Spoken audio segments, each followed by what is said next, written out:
that we even pay attention to the duopoly, the two-party system anymore. Like, yeah, why is it taken seriously?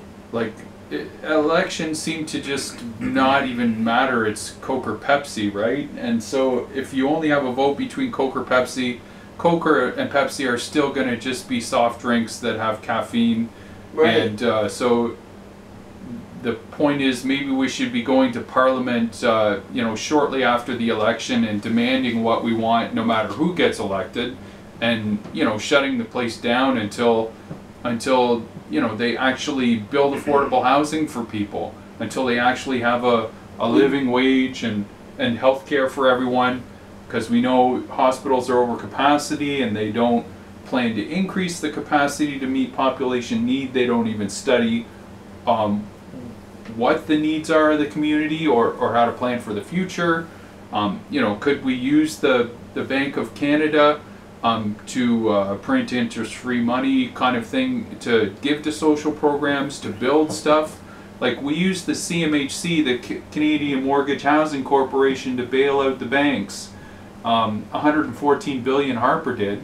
And did they pay the money back? If they did, where is it? Is it in the CMHC bank account? If it's not, how did they just press a button and give the banks this money?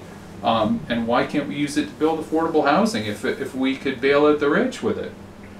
Look at all the people that, like the subprime mortgage thing. A bit of the background, John Podesta was Bill Clinton's advisor. He became Clinton's manager for the 2016 run against Trump. But Podesta said, let's get rid of Glass-Steagall. And Glass-Steagall was in place in 1929 after the crash, because the risky investment banks were merged with commercial banks, and commercial banks had $1 from us, and then they would make $9 out of thin air and create a company and say, okay, I've got $10, now I can leverage $90 out of thin air, and I've got a new company for $100. Okay, now I can leverage $900, and it was just a pyramid scheme, and it collapsed. Yeah. So Glass-Steagall was in place forever until Bill Clinton got rid of it in 1999, and it took 10 years for the markets to collapse. But Clinton also made it so people could buy houses that couldn't afford them. And all these companies like Freddie Mac and some of the other ones were selling people mortgages, and they knew they wouldn't be able to afford them. They knew that they would lose everything. But they sold them and made a whole whack of cash. And then Goldman Sachs took the bad mortgages and said they were bundling with the good mortgages and created an investment product called a derivative, or a credit default swap, or a structured vehicle asset. So they sold these. Moody's gave them a AAA rating. They went up and up and up, and Goldman Sachs said this is a good investment product to people. And meanwhile, I think it was John Paulson, the head of CEO, was betting that they were all going to crash. And because he knew they were all going to crash, he made $2.5 billion on that bet, and it crashed all the markets. And we know Lehman Brothers went under, and Obama just got in, and the head of Goldman Sachs says, Obama, you got to bail us out, $800 billion. So he did, and they all laughed all the way to the bank and had big parties. And this is all from Nomi Prince's book, It Takes a Pillage. And The Big Short is about this as well. The movie was well done. But Nomi Prince says the bailouts were like $7.9 trillion when they were done. Nobody knows where the cash is. What's-her-face, Elizabeth Warner, the senator, was in charge of the bailouts and stuff, and she doesn't know where the money went. So in Canada bailed out the banks $114 billion. So they screwed us all out of all this money, and then there was a COVID thing that screwed us again. So the rich got super rich twice, and the gap between the poor and the rich got bigger. Same with neoliberalism since 1973. That's been going on. So I think we need ultimate another way to build a new system apart from that one that benefits the poor and the middle class, because we're getting screwed over and over again and being blamed for everything. Oh, you're lazy, you're just you're not working hard enough. You're not like the billionaire who pulls himself up by his bootstraps. But anyways, I digress. What's the legacy of Occupy?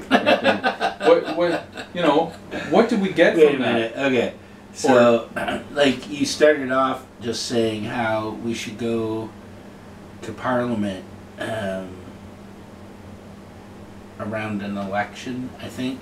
What's Like, that? if voting's not gonna solve it, then we should be prepared to go to Parliament and demand. And I'm not against that. That's pretty good. But I think, you know, part of it too, from Occupy point of view, was that we also want to build up people power itself and not have to rely too much on the politicians, build things up and get some cooperation. Imagine if Occupy was still happening and had kept sort of expanding the idea. Like there's experiments in the States where, like our friend Dejamu wrote about it some time ago, where they had these co-ops linked together in the same city. They all start supporting each other and cooperating with each other. So it becomes a mutually reinforcing thing, and they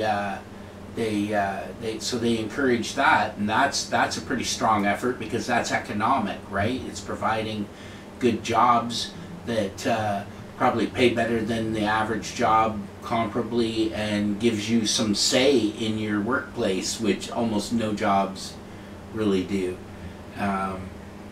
Also, there's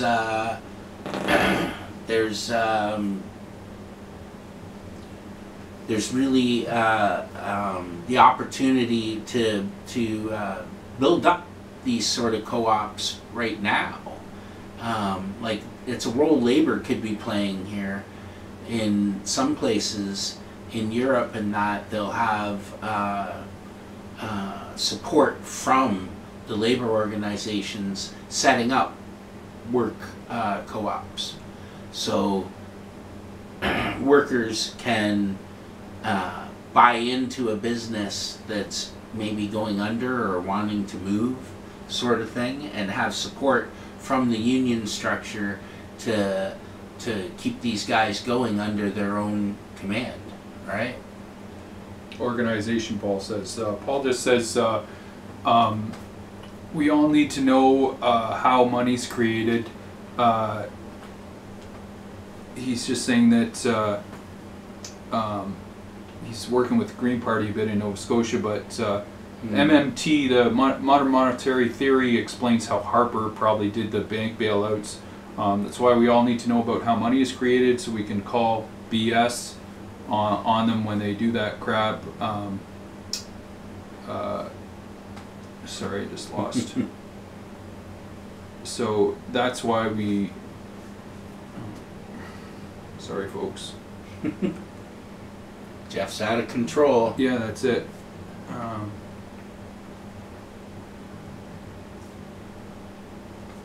So MMT shows us we can spend on the poor and vulnerable. We can all but eliminate poverty. MMT also explains how unemployment and all the pain and suffering brings is intentional. The idea that we could somehow keep this system intact and yet eliminate poverty. When I hear talk like that, it just, not only does it hit me wrong, it actually starts to upset me, because that is such a bullshit fantasy. That, like, there's no possible way that this capitalist system is going to keep going and yet somehow poverty will be eliminated. This system produces poverty. Like, those billionaires and multimillionaires that are coming up all over, their wealth is produced at the same time that these people with nothing are produced. There's a transfer of wealth happening. Mm-hmm. It's not, oh, this guy isn't working hard, and this guy works 1 billion times harder than this guy, so he's now got 1 billion more times more stuff. That's not how it works, right? They are part of a system, and that system is funneling money up all the time, like a giant vacuum system. Nice. And you know, That's what's happening. That's why there's more people on our streets. That's one reason why, is the inequality is getting stretched. You can see it, especially as the cost of living is getting so tough.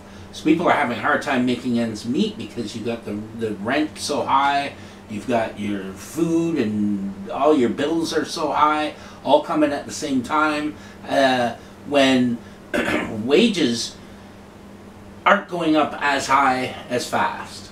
They may be going up, but they're not going up as high as fast. And a lot of those jobs are part-time, or some other arrangement, and they're not the type of jobs from the past that people would have had more commonly. They don't have this kind of coverage and benefits that would have came a generation ago, and this is part of the clawback.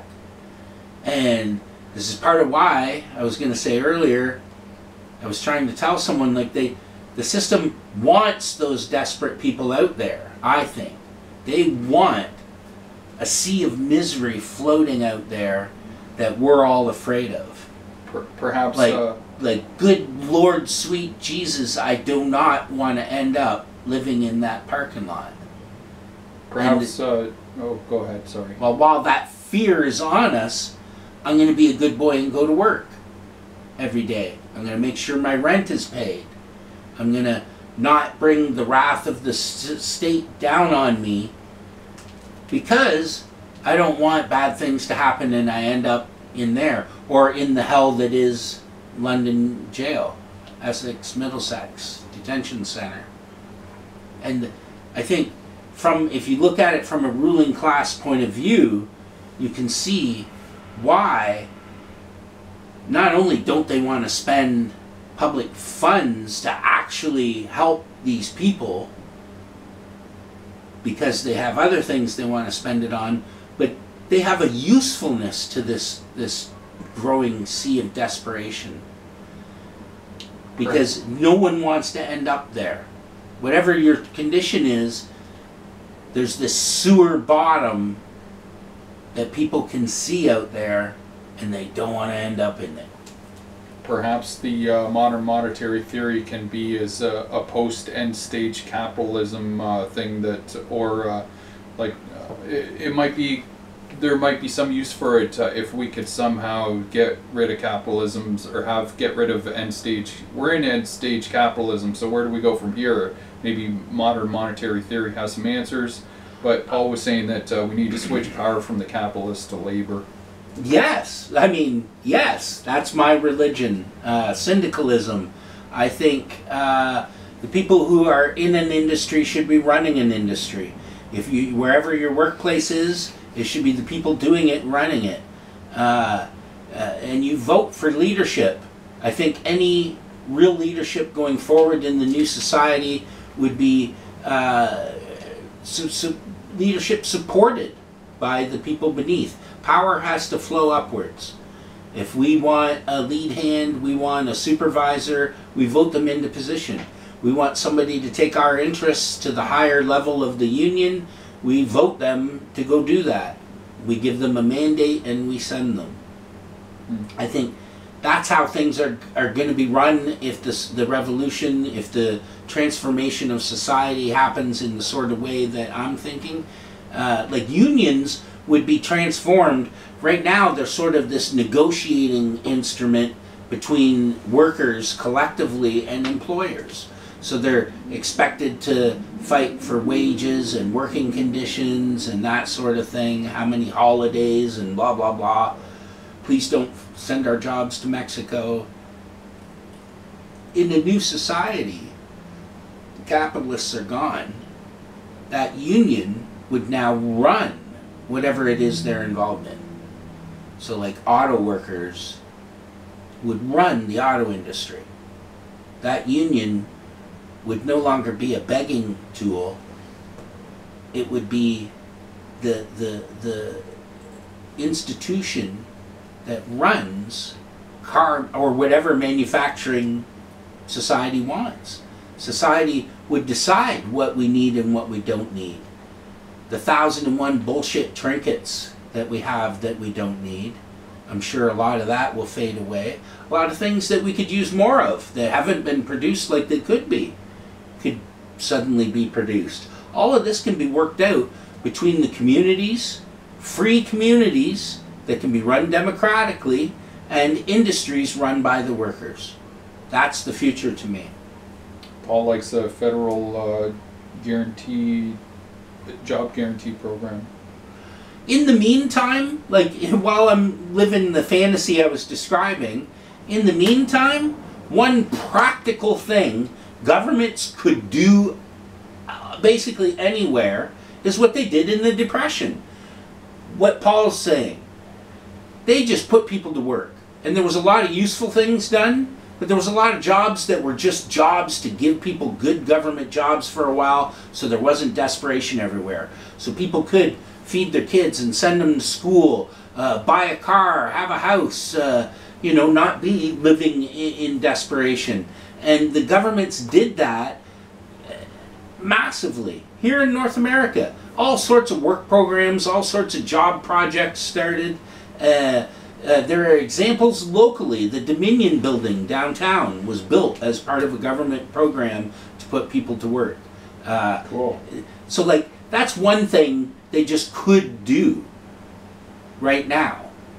They could do all sorts of stuff in the community, put people to work in their communities to improve them with things they could use, cleaning them up, helping people, whatever it is. And for some reason they don't. So Paul says the business class won't like a job guarantee program. That alone is reason enough to learn about it. Laugh out loud. I agree. Anything the business class doesn't like, I'm immediately interested in. And they obviously wouldn't like a jobs work program because it would be competitive. A lot of them wouldn't like it. Some of them wouldn't mind. It depends on where they are in the job market. And if it's not profitable, it's not made in capitalist society. Yeah, but I mean,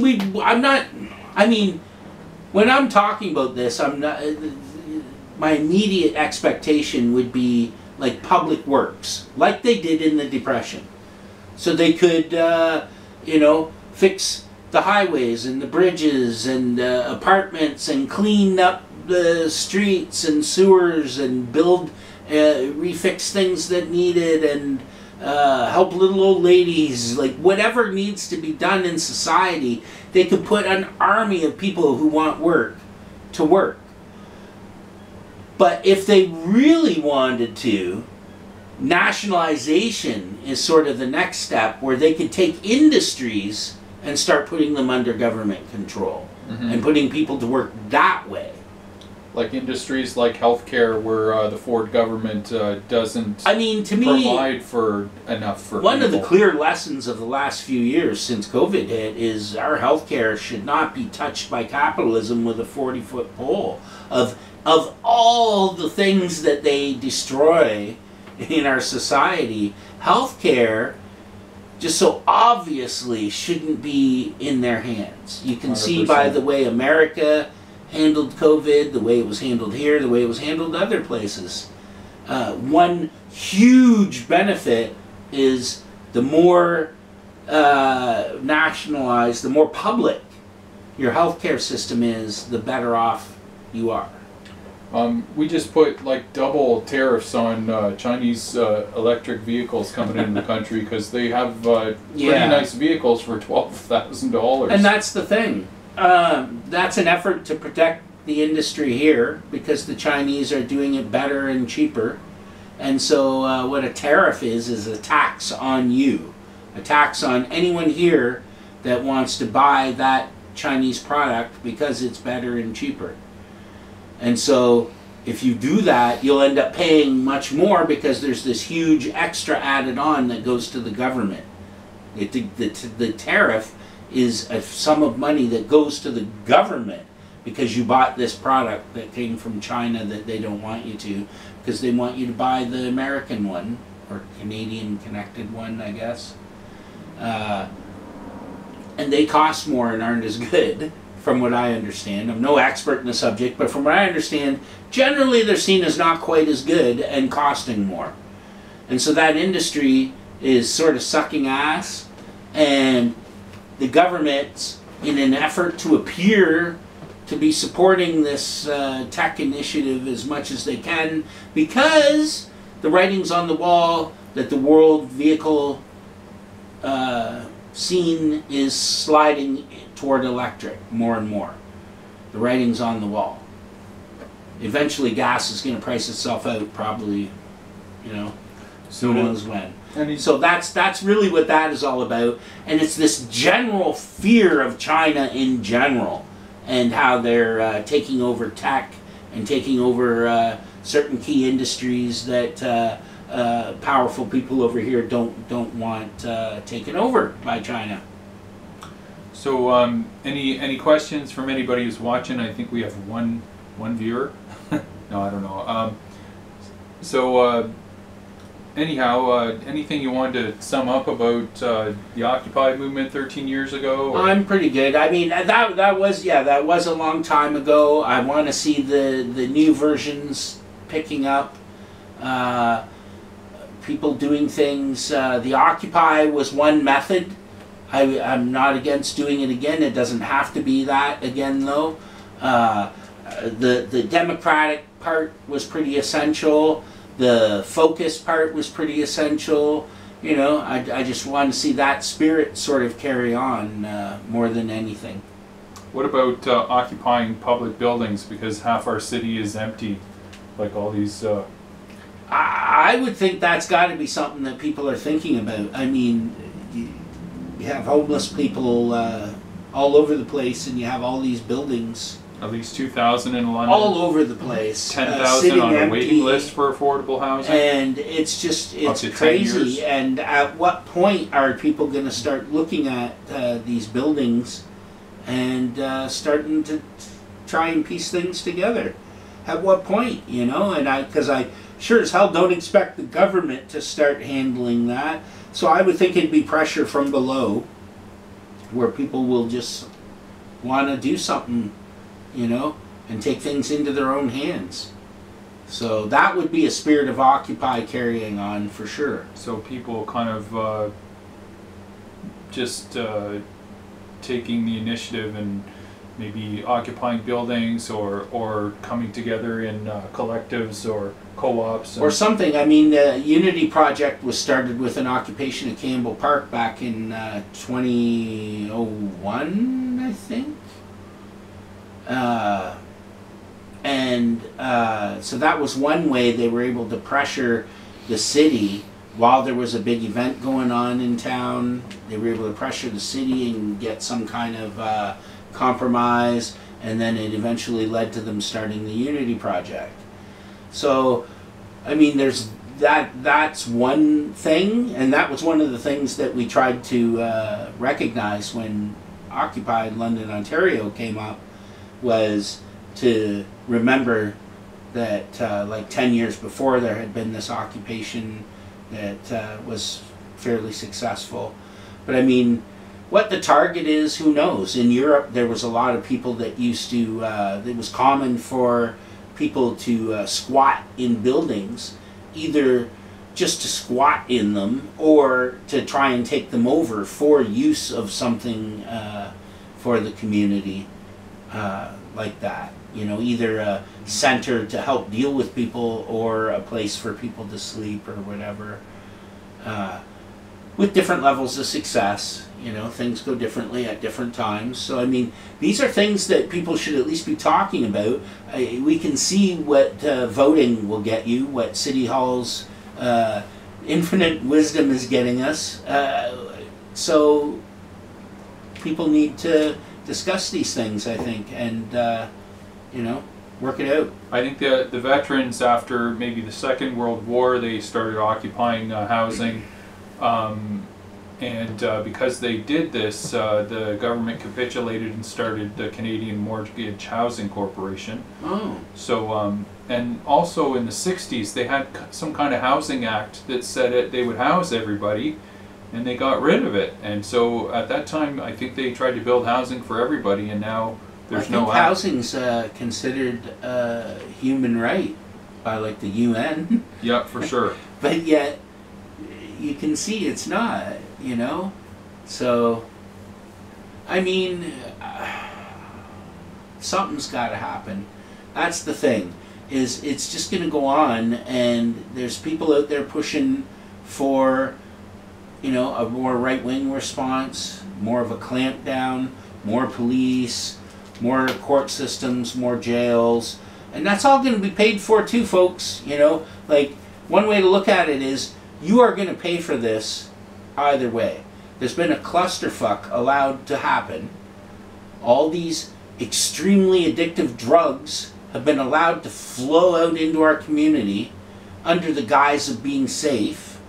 You know, you can watch the show Dope Sick. Explains all of how the Sackler family tricked and fooled and bribed and cajoled people into going along with this program to get these well-known addictive drugs, like some of the most well-known addictive stuff out there, and they got the community to put it out, the medical community to put it out for sale on the market as a safe product. And he's not talking about safe supplies. Safe supplies No. is different. And so, yeah, safe supply is another issue too. You know, you got people wanting to shut them down, not open more and save more lives, but shut them down because they're unsafe.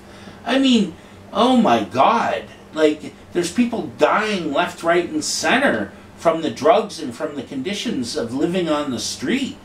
And one of the few things we do know is safe injection sites save lives. You know? And safe drug supply.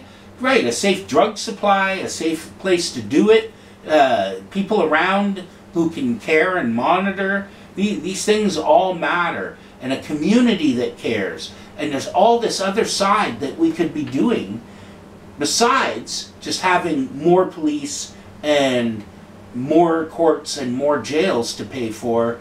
We could be supporting people, you know, with more to live on, with safe housing, with people to help them transition. You know, I talk to some of the people who deal firsthand with people on the street, and it's pitiful how they're treated.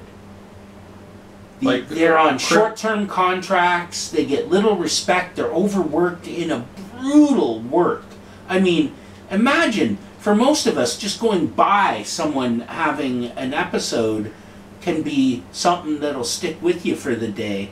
Imagine having to go and deal with that stuff once and twice and 3 and 4 times and 5 times a day, over and over and over, and that's your occupation all the time. And burnout. Like, yeah, from what I hear, it's just brutal. Workers. And they get to know these people, they get to care for these people, and sometimes things are terrible. 200 died on our streets This is what I'm saying, and these people just, they're dehumanizing them, and they want to just bring in more of a clampdown, and it's just so unacceptable. It is so unacceptable. And we need to stand up and say, these are people too, these are people in our community, and we're not just going to dehumanize them and allow them to be swept away. Criminalizing poverty. Right. We need to stand up, and we need to say, if this is going to be paid for one way or another, let's help people. Let's actually help people. That's never really been done. They constantly act like it has. I've never seen where they really help people. That the number of homeless has been going up and up and up. The number of people who look desperate are going up and up all the time. And so I don't believe for a minute that real help is happening. What I see is Band-Aids, ways they're trying to manage it so they can say something's being done, so they can try and keep the level of deaths in a year down. You know, they don't want to go above Waterloo or whoever we're competing with this year, you know. And it's horrible. I mean, that this is just accepted. Why can't London be a leading light to everyone of how to deal with this? We can. Why can't we step forward and start treating people good and putting people first and become a beacon to everyone of how to treat people, the vulnerable, everyone will look at London and say, wow, look at what they're doing there. They're actually dealing with it, and they're not just beating people up and dragging them off to jail. That's crazy. They're not just coming down on encampment.